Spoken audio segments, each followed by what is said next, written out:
Hey YouTube, this is Robinats1 here, and I'm here to do a review for Minions. So this is the prequel to Despicable Me and Despicable Me 2. Two films that I have not seen all the way through. I've never seen Despicable Me 2, and I've only seen parts of Despicable Me, with my niece. So, this obviously was a movie that I went in totally fresh on. I didn't know anything about the story apart from the odd trailer that I saw. I literally knew nothing about this show, about this movie. I came out of the movie liking the movie, but hating it at the same time.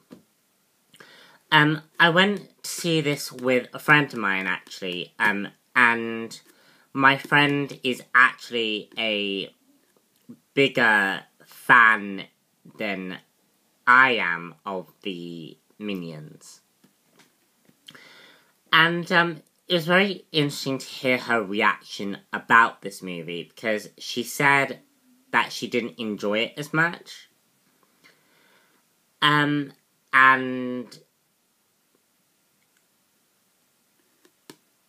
yeah, considering that the cost of the movie tickets have come up of late,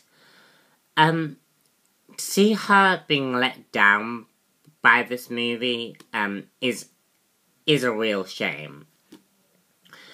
So basically, in this story, Minion, we basically get the origins of the Minions. It's revealed that the Minions actually came from the sea, kind of like tadpoles. And basically very similar to humans, actually came out of the water, came to land. And they're basically, the whole purpose is to serve people. To basically serve the most despicable master on Earth. And this has led them to various different directions. The dinosaurs, there were parts about the Civil War, the American Civil War, and something else that I can't remember. And yes, my hair is slightly red. So basically, yeah, we did kind of have, the origins of the Minions, and it's basically revealed their purpose in this universe. And basically, a Minion called Bob, Stuart, and I can't remember the last one. But basically, the leader of the tribe, Bob and Stuart, basically go and search for a person who can lead them. And this leads them to serving the supervillain, who I'm again forgetting the name of.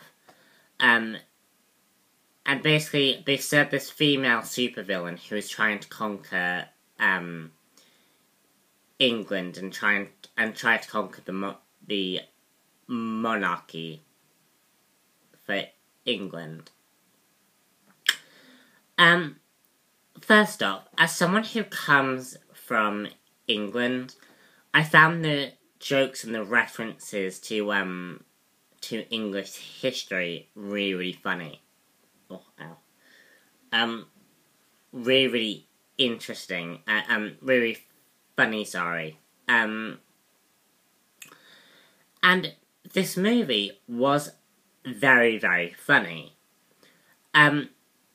It was dumb. It was kind of dumb humour. One of my major problems about this film is I couldn't understand a word the minions were saying.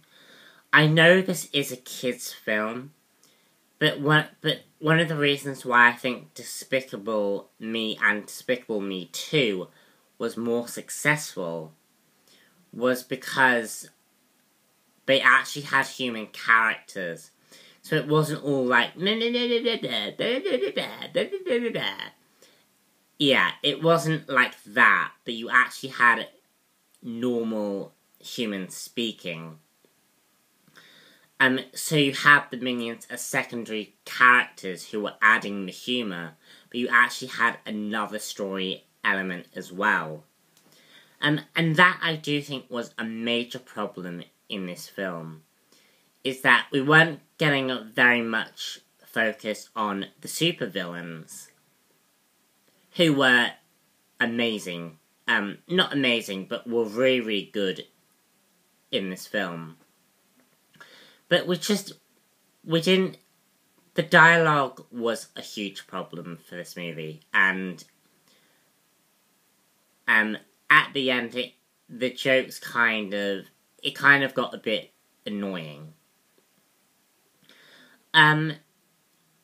I was very, very surprised about the superhero aspects of this universe. Yeah, the superhero aspects of the Minions and the Despicable Me universe was really interesting to me as a comic book fan. It's something that I very, very much liked. And it's very interesting because this is a universe without superheroes, but we have supervillains. And I just found that really, really interesting. All in all, I couldn't recommend this movie to go see. If you have a child who likes Minions and likes that, then maybe.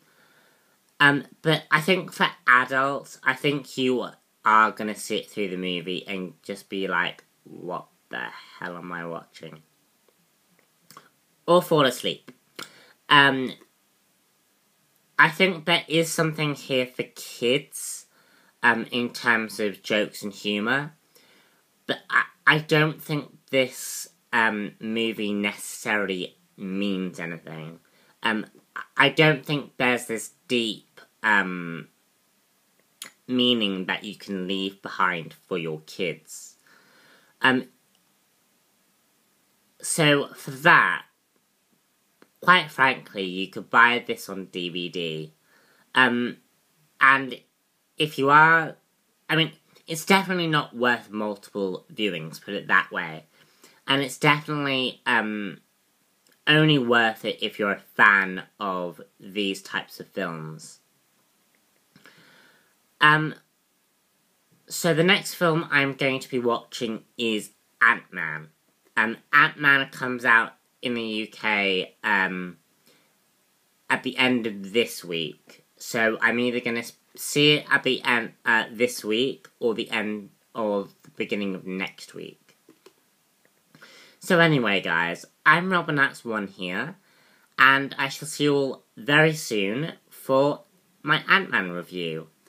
I am trying to get together the full coverage of San Diego.